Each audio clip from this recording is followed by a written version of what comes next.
Hello guys, welcome to Storytimes. Thanks for joining us. Today we've got a brand new story to share with you. Support the channel by liking, commenting, and subscribing. I promise, even more interesting stories. Also, let us know in the comments which city you're watching from. Now, let's start today's story. My fiancée said, "I'm moving in with Anthony. We're having a baby together."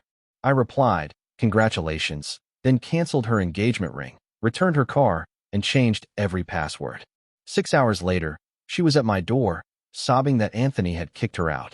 I, 36 am writing this from my kitchen table, staring at a half-empty coffee cup, and trying to process how fast your entire future can implode.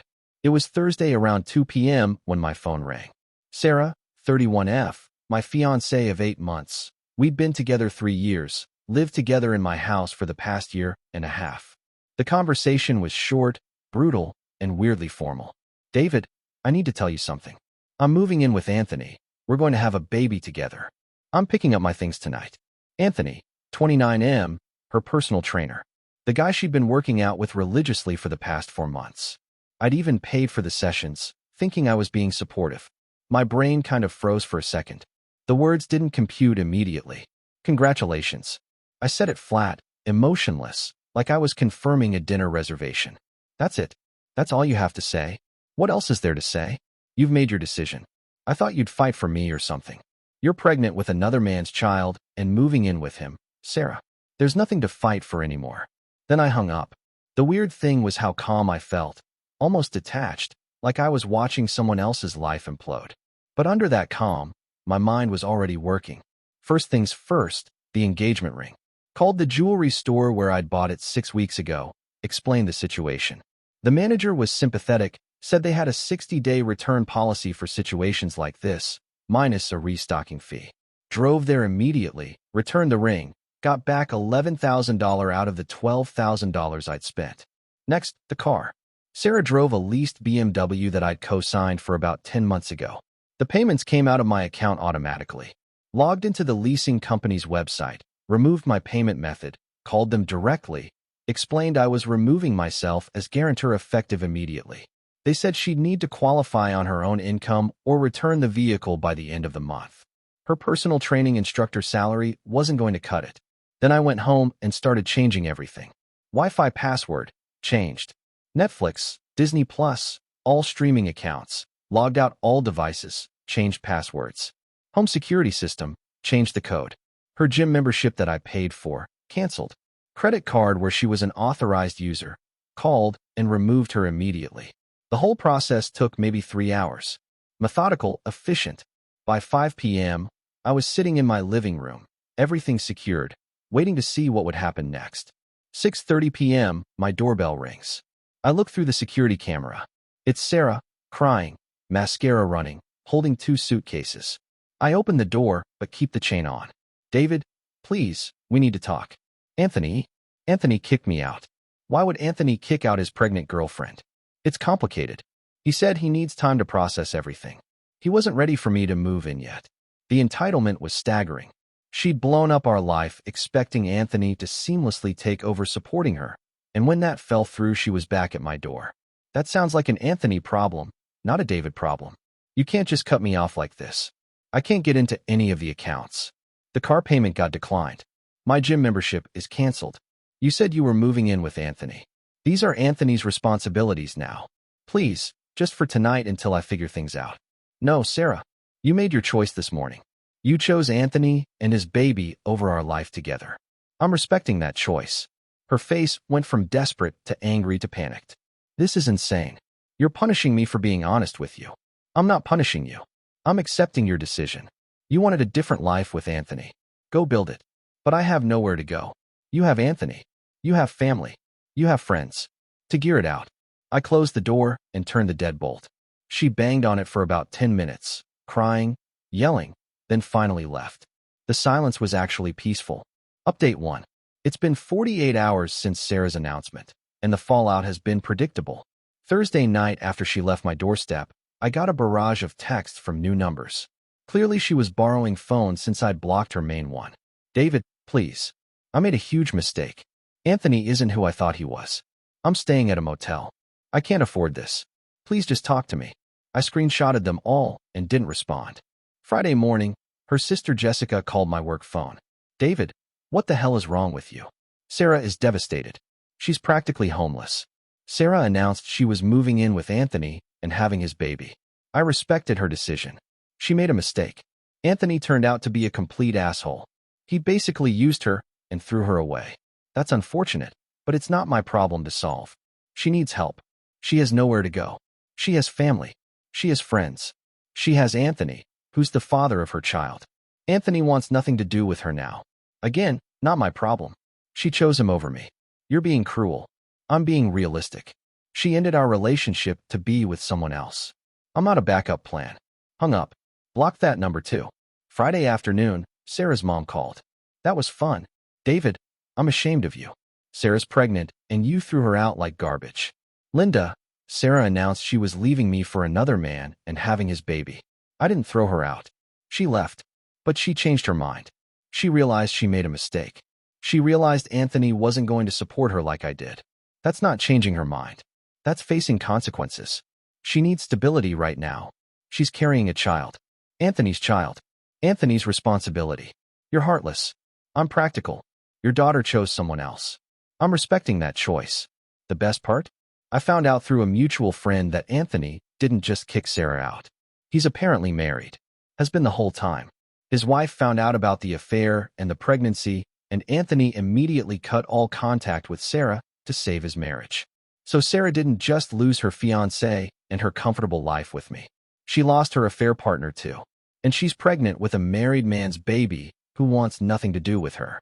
The hits keep coming. Got a call from the BMW dealership today. Sarah apparently went there trying to explain the hoping they'd work with her. They told her exactly what I already knew. Without a cosigner with good credit, she doesn't qualify for the lease. She has until the end of the month to return the car or face repossession. She's been posting cryptic things on social media about learning who people really are and fake love. A few mutual friends have reached out asking what happened. I tell them the simple truth. She left me for someone else. It didn't work out, and now she's dealing with the consequences. Most people get it. The ones who don't weren't really my friends anyway. Spent the weekend cleaning out the last of her stuff from the house. Things she didn't grab in her rushed packing Thursday night. Boxed it all up. Labeled it clearly. If she wants it, she can arrange pickup. I'm not delivering anything. The house feels different now. Quieter, but in a good way. No more walking on eggshells wondering if she's texting Anthony. No more paying for gym sessions with her trainer. No more subsidizing a lifestyle for someone who was planning to leave me for another man. Update 2. 1 week since the phone call that changed everything. The entitlement has reached new heights. Monday morning I got a letter. Not an email, not a text. An actual certified letter from Sarah. She'd had it delivered to my workplace. The letter was 3 pages of handwritten drama about how I abandoned her in her time of need and how she never meant for things to happen this way. The kicker was the last paragraph where she demanded I pay for her hotel costs until she gets back on her feet and suggested we go to couples counseling to work through this betrayal. The betrayal. She cheated on me, got pregnant by another man, announced she was leaving me for him, and I betrayed her by not funding her life afterward. I showed it to my lawyer friend Tom over lunch. He laughed so hard he nearly choked on his sandwich. She wants you to pay her bills after she left you for another guy, and she called it your betrayal? Apparently, I'm supposed to be her safety net indefinitely. Save this letter. If she escalates, this shows her mindset clearly. Tuesday, the financial reality hit her harder. Got a call from my bank. Sarah had tried to use the credit card I'd canceled. Multiple attempts at different stores. The bank flagged it as potential fraud until I explained the situation. Called the credit card company, confirmed she was no longer an authorized user, and asked them to note that any attempts to use the card were unauthorized. Wednesday brought the family intervention. Sarah's parents showed up at my house unannounced. I watched them through my security camera for a few minutes before answering. Linda, David, we need to talk. Sarah's dad Mike looked uncomfortable but determined. Son, Sarah made a mistake, but you can't just cut her off completely. Mike, she didn't make a mistake. She made a calculated decision to leave me for another man. The fact that it didn't work out doesn't make it my responsibility. She's pregnant. She needs support. Anthony's baby. Anthony's support or your support, not mine. Anthony is married. He was using her. That's something she should have figured out before cheating on me with him. Look, We know she messed up, but there's no but, Mike. She chose Anthony. I'm respecting that choice. She's made adult decisions. These are adult consequences. They tried for another 20 minutes, cycling through guilt, logic, and finally threats about doing the right thing. I stayed calm, stuck to facts, and eventually they left. Thursday was when things got really pathetic. Sarah showed up at my gym, the one I still go to, not the fancy place where she met Anthony. She cornered me by the free weights. David, please just listen to me for 5 minutes. You have 3 minutes. Clock's ticking. I know I messed up. I know I hurt you. But I'm pregnant and scared and I don't know what to do. 2 minutes. Anthony lied to me about everything. He's married. He never intended to leave his wife. He just wanted to have an affair. I was so stupid. 1 minute. I miss you. I miss us. I know we can work through this if you just give me a chance. Time's up, Sarah. You didn't make a mistake. You made a choice. You chose to cheat with Anthony. You chose to get pregnant by him. You chose to leave me for him. The fact that he turned out to be exactly what everyone except you could see doesn't change any of that. But I love you. No, you love what I provided. Stability, financial security, someone to take care of you. Anthony offered excitement and adventure until reality hit. Now you want your safety net back. That's not true. You announced you were having another man's baby and moving in with him. Everything I did afterward was just accepting that reality. If Anthony had been everything you thought he was, you'd be happily setting up house with him right now. I grabbed my towel and headed for the exit. Find a new gym, Sarah. This one's mine. Got a text later that evening from Jessica. You're a heartless bastard. Sarah is sleeping in her car. My response. She chose Anthony. These are Anthony's consequences to manage. Block Jessica permanently. Final update. It's been 3 months since Sarah announced she was leaving me for Anthony.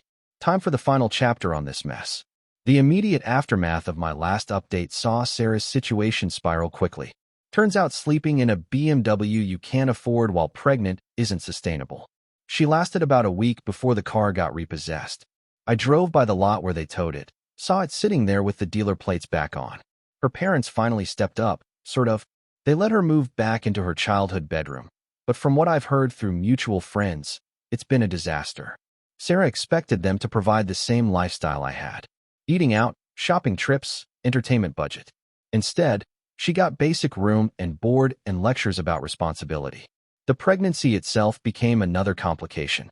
Anthony, in his desperation to save his marriage, apparently convinced his wife that Sarah was lying about the paternity. He demanded a prenatal DNA test. Sarah agreed, probably hoping it would force him to step up. Results came back. Definitely his kid. Anthony's response wasn't to leave his wife for Sarah. It was to lawyer up and prepare for a custody fight while offering minimal child support. His wife kicked him out anyway, but he's fighting to keep Sarah from getting anything substantial. So now Sarah's facing single motherhood with a part-time job, living with her parents, and a baby daddy who treats her like a legal obligation. The best part happened about 6 weeks ago. I was at a coffee shop near my office when I spotted her across the street, very obviously pregnant now, struggling with grocery bags. For just a moment, I felt a flicker of something. Not sympathy exactly, but recognition of shared history.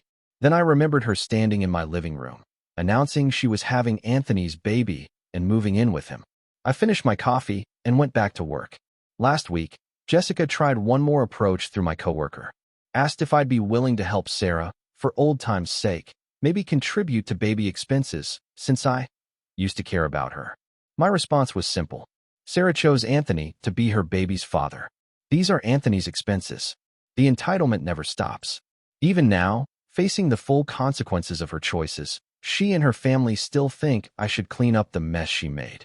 As for me, life is good. Really good. The house is mine again. My finances are mine again. I don't have to wonder who my partner is texting or worry about funding someone else's affair. Started dating someone new last month. Michelle, a 33-year-old architect I met through friends.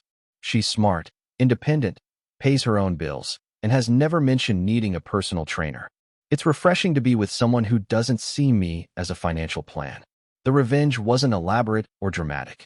It was just letting Sarah face the natural consequences of her choices. She wanted Anthony and his baby. She got Anthony and his baby, along with everything that came with it. A married man who used her, a custody battle, single motherhood, and the collapse of the comfortable life she threw away.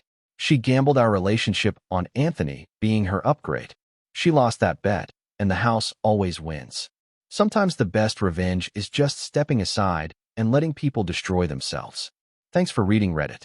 Time to close this chapter permanently.